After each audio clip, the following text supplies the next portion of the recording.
Hello friends, मैं अशोक स्वागत करता हूं साकेत आईएएस के इस प्लेटफॉर्म पर, जहां आप लोग को 12 फरवरी 2025 के करंट अफेयर्स पूरा डिटेल्स में डिस्कशन किया जाएगा। हर करंट अफेयर्स आपका स्टैटिक जीके के माध्यम से और मैपिंग के माध्यम से डिस्कशन करेंगे। तो शुरुआत करते हैं आज के पहले क्वेश्चन के साथ। कह रहा 14वें एशियाई मत्स्य पालन और जलीय कृषि फोरम का आयोजन कहाँ किया जा रहा है। तो आपको बताना है इसका आयोजन जो है किया जा रहा है 12 से लेकर के 14 फरवरी तक। तो कहाँ किया जा रहा है? विकल्प में है टोक्यो, नई दिल्ली, बैंकॉक, मुंबई। तो सही उत्तर आपको बताना है कि कहाँ इसका आयोजन किया जा रहा है। सही उत्तर आपका रहेगा नई दिल्ली में इसका आयोजन किया जा रहा है। तो ध्यान रखना है, इंपॉर्टेंट है। अभी इसके बारे में पूरा डिटेल्स देख लीजिए, कौन करा रहा है, कब से हो रहा है। तो देखिएगा, आयोजन 12 से 14 फरवरी तक नई दिल्ली में हो रहा है और इसका अब की वर्ष का विषय है एशिया प्रशांत में ब्लू ग्रोथ को हरित बनाना, यानी जो ब्लू ग्रोथ है उसको हरित ग्रोथ में जो है बदलना। इस थीम के तहत या इस विषय के तहत इसको ऑर्गेनाइज किया जा रहा है। कौन कर रहा है तो इसके बारे में और डिटेल्स देख लीजिए। एशियाई मत्स्य पालन और जलीय कृषि फोरम एशियाई मत्स्य पालन सोसाइटी का एक त्रैवार्षिक यानी 3 वर्ष में होने वाला 3 वर्ष का त्रिवार्षिक आयोजन है, जिसका मुख्यालय जो है कुआलालंपुर यानी मलेशिया की राजधानी कुआलालंपुर में है। किसकी जो है मुख्यालय? ये जो एशियाई मत्स्य पालन सोसाइटी है उसका, एशियाई मत्स्य पालन सोसाइटी द्वारा इसको मुख्य रूप से ऑर्गेनाइज किया जाता है। इसका हेडक्वार्टर कहाँ है? कुआलालंपुर, जिसकी कहाँ मलेशिया की क्या है राजधानी है। तो ये भी आपका जो है महत्वपूर्ण बात हो जाता है, ये भी ध्यान रखना है कौन ऑर्गेनाइज करा रहा है। और इस 14वें एशिया प्रशांत जो है ये कृषि फोरम है, जलीय फोरम का आयोजन एशियाई मत्स्य पालन सोसाइटी जो अभी बताया ना कुआलालंपुर और भारतीय कृषि अनुसंधान परिषद नई दिल्ली और मत्स्य पालन विभाग भारत सरकार और एशियाई मत्स्य पालन सोसाइटी भारतीय शाखा, ये सब मिलकर के जो है मंगलोर, जो ये शाखा है मंगलोर द्वारा संयुक्त रूप से किया जा रहा है। तो ये बहुत ज्यादा डिटेल्स में नहीं जाना है। सबसे मेन आपका है ये सोसाइटी जो है कौन सा सोसाइटी? एशियाई मत्स्य पालन सोसाइटी इसको ऑर्गेनाइज करा रही है। इसका हेडक्वार्टर आपको ध्यान रखना है कुआलालंपुर। और ये सब तो आपके जो है सहयोगी के रूप में इसका आयोजन करा ही रहे हैं। ये भारतीय कृषि अनुसंधान परिषद के बारे में थोड़ा सा जान लें, मतलब इसको थोड़ा सा याद रखिएगा कि ये भी इसमें आयोजित करा रहा है। देखेंगे 2007 में कोच्चि में, भारत के कोच्चि में जो है आयोजित 8वां सम्मेलन था एशियाई मत्स्य पालन और जलीय कृषि फोरम, ये भारत में हुआ था कोच्चि में। उसके बाद से यह दूसरी बार है जब भारत में इसका आयोजन किया जा रहा है। यानी अगर आपसे ये पूछे कि यह पहली बार है कि जब इसका आयोजन भारत में किया जा रहा है, तो ये बात एकदम गलत है, क्योंकि ये दूसरी बार है जब इसका आयोजन कहाँ किया जा रहा है? भारत में किया जा रहा है। पहला 2007 में आपके कोच्चि में किया जा चुका है, केरल के कोच्चि में। अभी जो है वर्तमान में भारत की दिल्ली में इसका आयोजन किया जाता है और 3 वर्ष में एक बार किया जाता है। ये भी आपको ध्यान रखना है। अगला क्वेश्चन देखिएगा, राष्ट्रीय उत्पादकता दिवस यानी नेशनल प्रोडक्टिविटी डे कब मनाया जाता है? तो आपको बताना है ये कब मनाया जाता है। अभी विकल्प में है आपके 8 फरवरी, 10 फरवरी, 12 फरवरी, 8 जनवरी। तो सही उत्तर आप बताइए, राष्ट्रीय उत्पादकता दिवस जो है कब मनाया जा रहा है। सही उत्तर आपका रहेगा आज है, यानी 12 फरवरी को यह दिवस मनाया जा रहा है। तो ये आपको ध्यान रखना है, नाम से ही स्पष्ट हो रहा है कि प्रोडक्टिविटी को जो है कैसे बढ़ाया जा सकता है, इस उद्देश्य से इसको मनाया जाता है। डिटेल्स देखिएगा थोड़ा सा। आज हम लोग मना रहे हैं राष्ट्रीय नेशनल प्रोडक्टिविटी डे।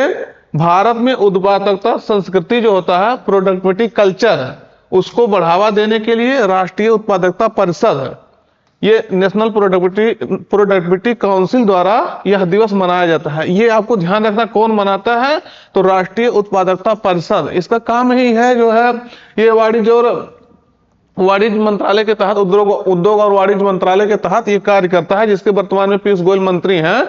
तो इसको याद रखना है, उसके अंतर्गत ये कार्य करता है उत्पादकता, राष्ट्रीय उत्पादकता परिषद, उसी द्वारा इसको जो है आयोजित किया जाता है। तो ध्यान रखना है, राष्ट्रीय उत्पादकता सप्ताह हम लोग मना रहे हैं। कब से मना रहे हैं? नेशनल प्रोडक्टिविटी वीक 12 से लेकर के, यानी जब से यह दिवस मनाया जाता है 12 से, उससे लेकर के एक सप्ताह तक है।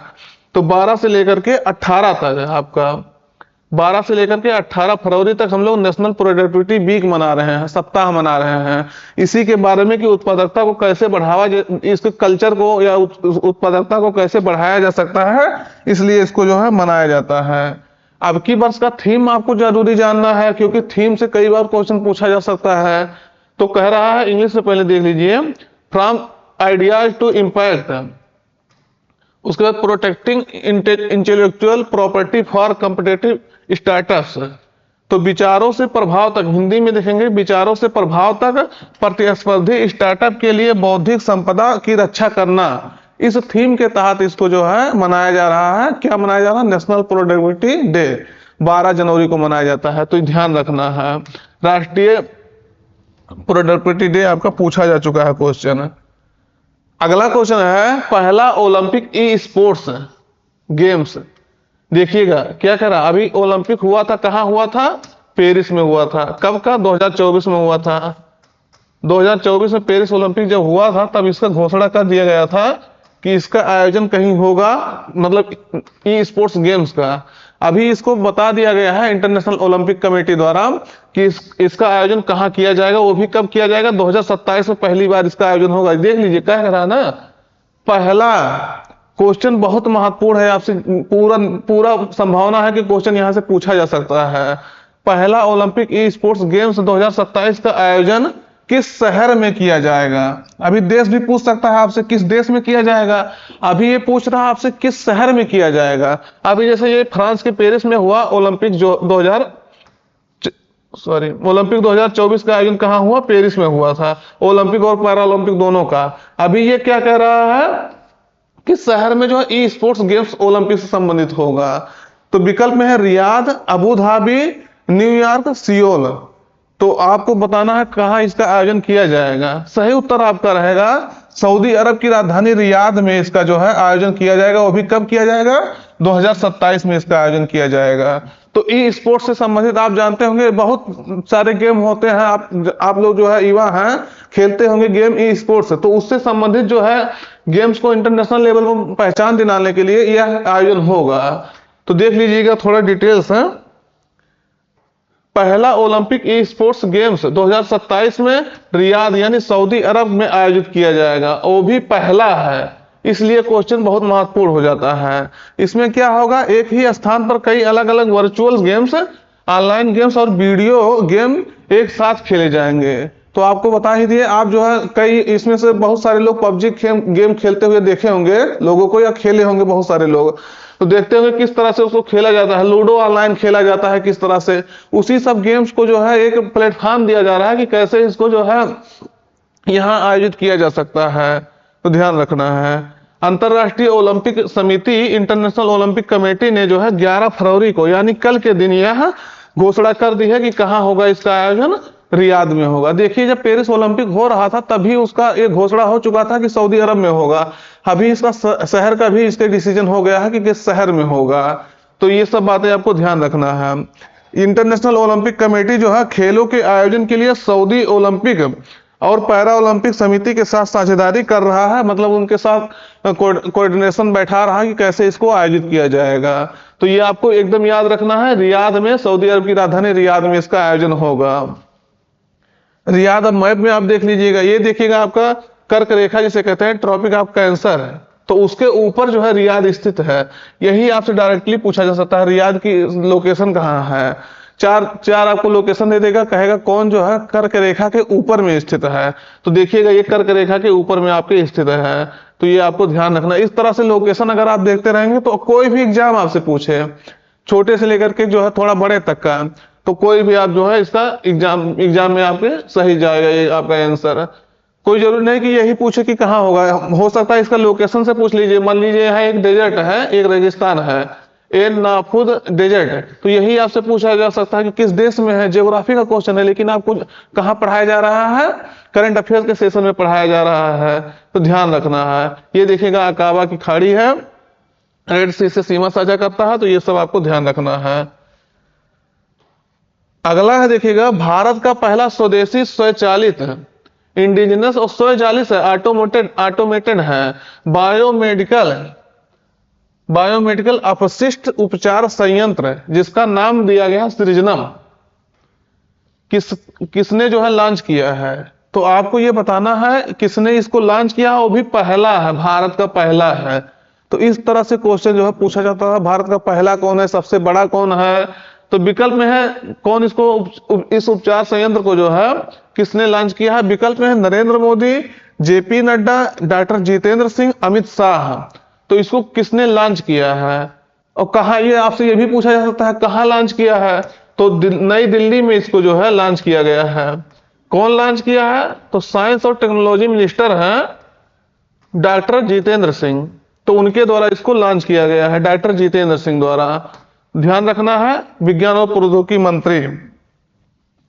तो देखिएगा एम्स नई दिल्ली में 10 फरवरी 2025 को डॉक्टर जितेंद्र सिंह जो विज्ञान और प्रौद्योगिकी मंत्री हैं ने भारत का पहला स्वदेशी स्वचालित बायोमेडिकल अपशिष्ट उपचार संयंत्र है, इसको जैव चिकित्सा भी कहते हैं, बायोमेडिकल मतलब जैव चिकित्सा अपशिष्ट उपचार संयंत्र, जिसे इंग्लिश में कहते हैं indigenously automated biomedical best treatment plant, इसका उद्घाटन किया गया है। किस नाम से किया गया? नाम ही आपसे पूछा जा सकता है, सृजनम नाम से किया गया है। इसका आपको ये याद रखना है कि यही पूछा जा सकता है कि हाल ही में चर्चा में ना सृजनम ये क्या है? तो ये आपको बताना है, ये भारत का पहला स्वदेशी स्वचालित बायोमेडिकल अपशिष्ट उपचार संयंत्र है, प्लांट है। विकसित कौन किया है? तो council of scientific and industrial research CSIR जिसे कहते हैं, उसका एक लेबोरेटरी है NIIST, इसके द्वारा इसको लॉन्च किया गया है। तो ये आपको ध्यान रखना है, यानी मुख्यतः कौन इसको जो है विकसित किया है? तो CSIR council of scientific of industrial research, इसके द्वारा इसको लॉन्च किया गया है। अगला है देखिएगा थाई पूसम उत्सव। कौन सा उत्सव है? थाई पूसम उत्सव। तो ये आपसे पूछ रहा है किस राज्य में मनाया जा रहा है? तो आपको बताना है कि किस राज्य में थाई पूसम उत्सव अभी मनाया जा रहा है। विकल्प में है आंध्र प्रदेश, तमिलनाडु, कर्नाटक, उड़ीसा। तो ये आप चारों में से आपको बताना है कि किस राज्य में इसका आयोजन किया जा रहा है। तो सही उत्तर ये आपका रहेगा तमिलनाडु में इसका आयोजन किया जा रहा है, ध्यान रखना है। अब इसके बारे में थोड़ा डिटेल्स देख लीजिएगा, ये सिर्फ तमिलनाडु में नहीं मनाया जाता है, ये आपको याद रखना है, ये कई सारे देशों में मनाया जाता है, जैसे इंडोनेशिया, मलेशिया, थाईलैंड, ये सब देश में, कई सारे देश में मनाया जाता है। तो थाई पूसम त्योहार जो है भगवान शिव और देवी पार्वती का पुत्र जो थे भगवान कार्तिकेय, जिसे क्या कहते हैं? भगवान मुरुगन कहा जाता है, ने तमिल भक्तों द्वारा मनाया जाता है। के तमिल भक्तों द्वारा जो है, इनके जो भगवान कार्तिकेय हैं उसके जो तमिल भक्त हैं, हिंदू भक्त, उनके द्वारा ये मनाया जाता है। यह त्योहार न केवल भारत में बल्कि श्रीलंका, इंडोनेशिया, मलेशिया सहित कई देशों में बड़े उत्सव के साथ ये मनाया जाता है। इस त्योहार में जो है कावड़ी अट्टम की अनुष्ठानिक प्रथाएं शामिल हैं, जो आध्यात्मिक ऋण को जो है संतुलित करने के लिए साधन के रूप में शारीरिक बोझ उठाने का एक औपचारिक कार्य भी होता है। तो ये कावड़ी आट्टम की एक अनुष्ठानिक प्रथा है, उसमें इसमें शामिल किया जाता है। इसमें क्या होता है कि आध्यात्मिक ऋण को जो है संतुलित करने के लिए, उसको चुकाने के लिए साधन के रूप में शारीरिक बोझ उठाने का कार्य इसमें किया जाता है। तो देख लीजिएगा, इसका कुछ इमेज है, इस तरह से कुछ इसको मनाया जाता है। देखिएगा कितना अच्छा होता है उत्सव। जल्लीकट्टू भी यही मनाया जाता है तमिलनाडु में। आप इसके बारे में कभी देखे होंगे, जरूर देखे होंगे, जो है जो किस तरह से इसको मनाया जाता है, बैल को जो है दौड़ा दौड़ा करके। अगला है देखिएगा व्यापक हस्तांतरण सूचकांक, जिसे कहते हैं डेवोल्यूशन इंडेक्स रिपोर्ट है। ये व्यापक या ना लिखिए, इसका पूरा नाम है हस्तांतरण सूचकांक रिपोर्ट है। तो किसके द्वारा इसको जो है जारी किया जाएगा?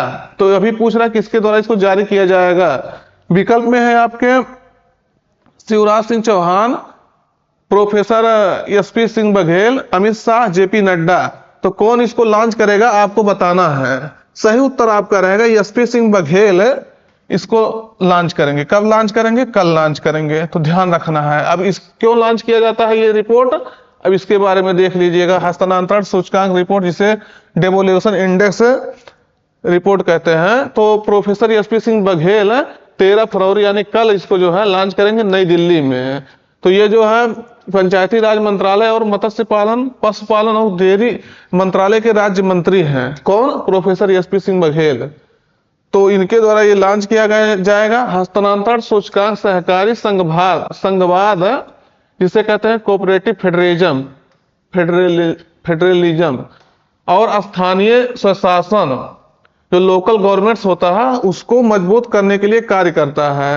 देखते होंगे कि कितना जो है जो नीचे स्तर पे काम करने वाले स्थानीय स्वशासन है, जैसे पंचायती राज जिसे कहते हैं, जो 73वें संविधान संशोधन द्वारा 1992 में लागू किया गया था, 92 द्वारा, वो कितना अच्छे रूप से कार्य कर रहा है। पंचायतों को कितना जो है सुविधा दिया गया है, कितने जो है उनको स्वतंत्रता दी गई है कार्य करने के लिए, कितना वो काम अपना कर पा रहे हैं, निपटा पा रहे हैं। इस सब मामले में पूरा इसको देखने के लिए पूरा इसमें डिटेल्स इससे रिपोर्ट तैयार किया जाता है। तो ये आपको ध्यान रखना है। उद्देश्य यही है राज्यों में पंचायती राज संस्थाओं को सशक्त बनाना, कैसे उनको जो है मजबूत किया जा सकता है, एम्पावर किया जा सकता है, उसके लिए इस उद्देश्य से इसको जो है लॉन्च किया जाता है ये रिपोर्ट। तो ध्यान रखना है कि विकेंद्रीकरण मतलब समझ रहे हैं ना, नीचे स्तर पे कितना पावर जो है दिया जा रहा है राज्यों के द्वारा या केंद्र के द्वारा, तो उसको उस सब को जो है जांचने के लिए ये रिपोर्ट तैयार किया जाता है। तो ध्यान रखना है।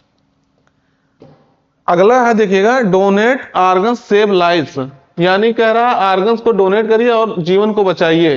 हिंदी में कहेंगे तो डोनेट आर्गन्स सेव लाइफ। इस पहल का जो है, इस इनिशिएटिव का आयोजन किस संस्थान द्वारा किया जा रहा है, तो ये बताना है। यानी कहने का मतलब इसका पूरा है कि ज्यादा से ज्यादा आर्गन डोनेट्स करने के लिए, अंग को जो है डोनेट्स करने के लिए इसका पहल का शुरुआत किया गया है। तो किस संस्थान द्वारा इसका शुरुआत किया गया है? विकल्प में है UNICEF, WHO, UNICEF, United nation children fund. WHO मतलब, सॉरी देखिएगा चिन्ह लग गया, WHO मतलब वर्ल्ड हेल्थ ऑर्गेनाइजेशन, ICC मतलब इंटरनेशनल क्रिकेट काउंसिल, और विश्व बैंक। तो इसमें से कौन इसको पहल को शुरुआत किया है आर्गन डोनेट करने के लिए? तो सही उत्तर आपका रहेगा इंटरनेशनल क्रिकेट काउंसिल है, इसके द्वारा इसको जो है शुरू किया गया। इस पहल को, आर्गन को ज्यादा से ज्यादा कैसे डोनेट किया जा सकता है, तो इसके लिए शुरू किया गया है। तो देखिएगा, जस्ट हाँ, तो देखिएगा 12 फरवरी 2025 को जो अहमदाबाद गुजरात में भारत और इंग्लैंड के बीच तीसरा वनडे के दौरान ICC इंटरनेशनल क्रिकेट काउंसिल द्वारा जो है डोनेट आर्गन सेव लाइफ पहल का आयोजन करने जा रहा है। यानी आज इसका जब मैच होगा यहाँ वनडे अहमदाबाद गुजरात में, ये भी आपको ध्यान रखना है। ये ICC जो है इस पहल को कहां से शुरुआत की, ये भी आपसे क्वेश्चन पूछा जा सकता है कि जो है डोनेट आर्गन सेव लाइफ पहल का शुरुआत ICC द्वारा कहां से किया गया, तो ये भी आपसे इंपॉर्टेंट क्वेश्चन बन जाएगा। तो कहां से शुरुआत किया गया है? अहमदाबाद से शुरुआत किया गया है, गुजरात के अहमदाबाद से। तो ध्यान रखना है 12 फरवरी को किया जाएगा। उद्देश्य यही है कि कैसे आर्गन को डोनेट करने के लिए लोगों को प्रोत्साहित किया जा सकता है। अभी आप देखते होंगे हमारे नॉर्थ इंडिया में जितने भी स्टेट्स हैं, कोई भी स्टेट से ले लीजिए, आर्गन डोनेट करने का जो रिकॉर्ड है बहुत कम है। लोग आर्गन डोनेट करना चाहते ही नहीं है, उसको लोग जो है पारंपरिक रूढ़िवादिता से जोड़ते हैं, इसलिए जो है आर्गन डोनेट नहीं करते हैं। वहीं जाएंगे साउथ इंडिया में, तो अपेक्षाकृत नॉर्थ इंडिया से जो है आर्गन डोनेशन जो है ज्यादा होता है। अगर सबसे ज्यादा देखेंगे तो आपका तमिलनाडु हो गया, सबसे ज्यादा आर्गन डोनेट करने वाला राज्य है तमिलनाडु। अभी जो है वर्तमान में तमिलनाडु हो गया, केरल हो गया, देखिएगा तमिलनाडु, केरल, आपका आंध्र प्रदेश हो गया, ये सब राज्य जो है बहुत आगे हैं। आंध्र प्रदेश है, तो ये सब राज्य बहुत आगे हैं आर्गन डोनेट करने में। अगर सबसे ज्यादा देखेंगे किस देश में जो है आर्गन डोनेट किया जाता है, तो आप देखेंगे स्पेन में जो है, स्पेन जिसकी राजधानी मैड्रिड होती है, स्पेन जो यूरोपीय देश है, उसके द्वारा विश्व में सबसे ज्यादा आर्गन डोनेट किया जाता है। तो ये भी आपका जो है इंपॉर्टेंट बात है, इसको भी ध्यान रखना है। वैसे आर्गन डोनेट करना एक जो है अच्छी बात है, क्योंकि जैसे मान लीजिए किसी का डेथ हो गया, अब उसका अंग किसी के काम आएगा नहीं, उसको ले जाके जला दिया जाएगा। लेकिन अगर वो आर्गन डोनेट कर दिया जाता है तो निश्चित रूप से बहुत सारे लोगों को जीवन बचा सकता है। तो इसलिए आर्गन डोनेट करना चाहिए।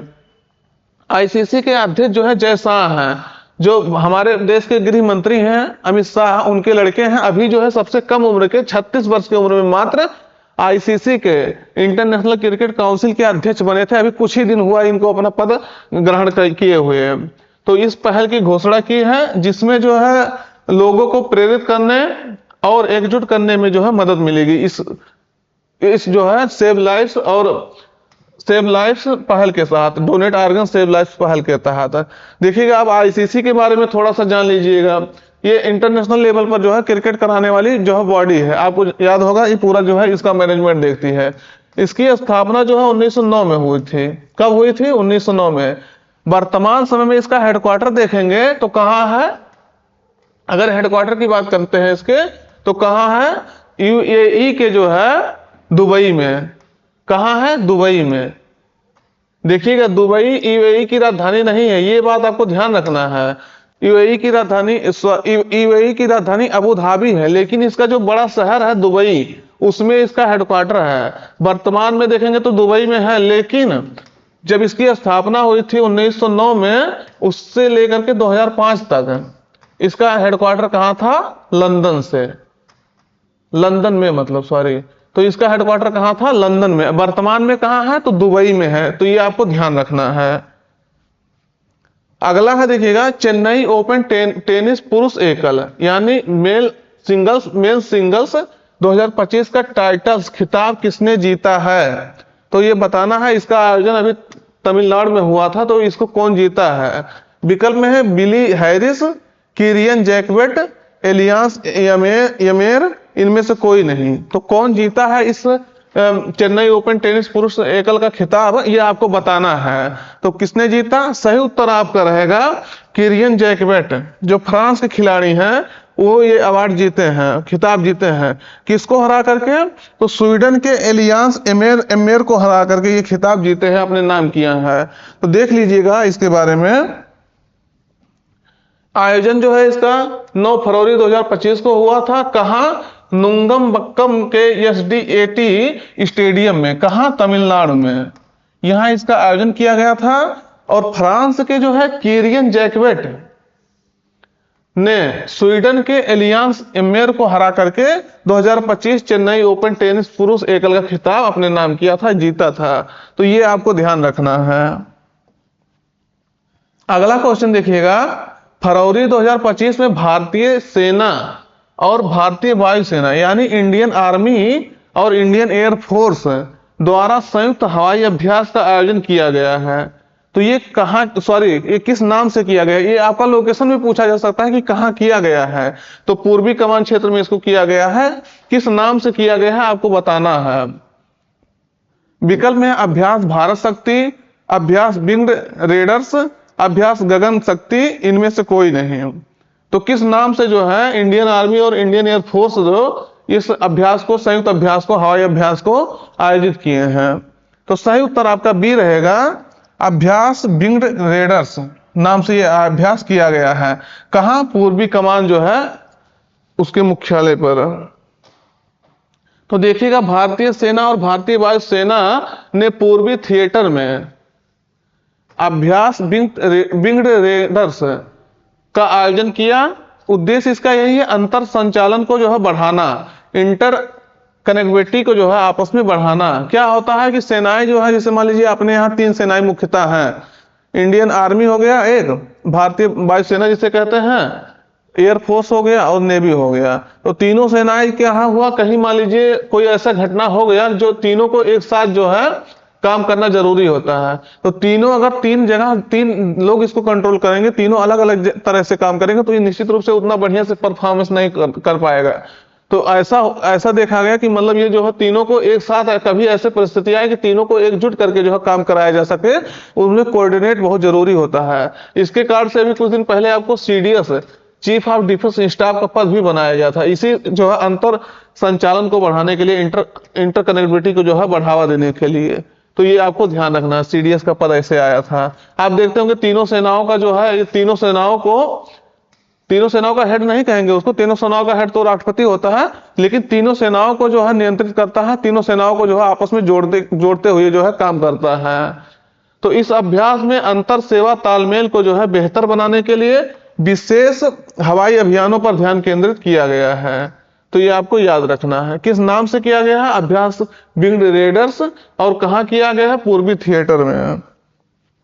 अगला है, देखिए, चर्चा में रहा सतकोसिया टाइगर रिजर्व। ये चर्चा में रहा, तो इसको अभी किस राज्य में स्थित है? ये चर्चा में जो रहा है। देखिएगा, अभी आपसे हम जितने ज्योग्राफिकल प्लेस न्यूज में रहते हैं, भौगोलिक स्थान, वो हम आपको धीरे धीरे बताते रहेंगे। जैसे धीरे धीरे टाइगर रिजर्व हो गया, नेशनल पार्क हो गया, कोई नदी हो गया, कोई पहाड़ हो गया, तो आपको हर सेशन में जो है बताते रहेंगे। अगर आप ऐसे सेशन देखते रहेंगे लगातार, तो आप आने वाले समय में देखेंगे कि ज्योग्राफी से हमारे कई सारे क्वेश्चन आपके जो है निकल जाएंगे, फंस जाएंगे मतलब एग्जाम में। तो ये आपको बताना, सतकोसिया टाइगर रिजर्व कहाँ स्थित है। विकल्प में है उड़ीसा, मध्य प्रदेश, पश्चिम बंगाल, राजस्थान। सही उत्तर आपका रहेगा ये सतकोसिया टाइगर रिजर्व आपके उड़ीसा में स्थित है। तो ये आपको ध्यान रखना। अभी कल दया नदी के बारे में भी आपको बताए थे, जो कहा था उड़ीसा में ही स्थित था। तो ये दया नदी के बारे में हो गया, सतकोसिया टाइगर रिजर्व के बारे में हो गया, कई बार चिल्का झील के बारे में बता चुके हैं। तो ऐसे ऐसे कई सारे प्लेस आपके कवर हो जाएंगे, जो आपको आने वाले समय में बहुत हेल्प करेंगे। तो देखिएगा, उड़ीसा में सांभर का पहला कैप्टिव प्रजनन, कैप्टिव ब्रीडिंग जो है सतकोसिया टाइगर रिजर्व में होगा। इस कारण से ये जो है न्यूज में था। ध्यान रखना, ये बात आपका इंपॉर्टेंट हो जाएगा। इसमें बैसीपल्ली अभयारण्य और सतकोसिया गार्ज अभयारण्य जो है शामिल है। यहाँ जो है महानदी हाथी रिजर्व है, क्योंकि महानदी आप जानते हो कि उड़ीसा में बहने वाली नदी है जो, तो महानदी इसी जो है टाइगर रिजर्व से जो है होके गुजरेगी, सतकोसिया टाइगर रिजर्व से होके गुजरती है। सतकोसिया देखेंगे तो डेक्कन प्रायद्वीप जो होता है, दक्कन प्रायद्वीप जिसे कहते हैं, और पूर्वी घाट का जो मिलन बिंदु है वहीं पर ये स्थित है। और महानदी इस जो है टाइगर रिजर्व से, सतकोसिया टाइगर रिजर्व के बीचों बीच से जाती है। तो ये आपको याद रखना है, महत्वपूर्ण बात है आपके। ये आपको देखेंगे तो ये आपका उड़ीसा का मैप है, सॉरी ये, तो यहाँ देखेंगे आपका क्या है, ये आपका सतकोसिया है। ये देखिएगा सतकोसिया टाइगर रिजर्व। तो ध्यान रखना है, यहाँ आपके और कई सारे जो है टाइगर रिजर्व हैं, लेकिन आपका मेन फोकस क्या है? सतकोसिया टाइगर रिजर्व है उड़ीसा में। इसको आपको याद रखना है। ये देखिएगा सतकोसिया गार्ज यहाँ है, और यहीं से आप देखेंगे तो ये आपका कौन सी नदी है? महानदी बह रही है। ये आपका चिल्का झील है, ध्यान रखना है ये सब। तो आज का दोस्त करंट अफेयर्स यहीं पर रखते हैं। अपने मित्रों तक इसको जरूर शेयर कर दीजिएगा। फिर नए सेशन में मिलते हैं। धन्यवाद।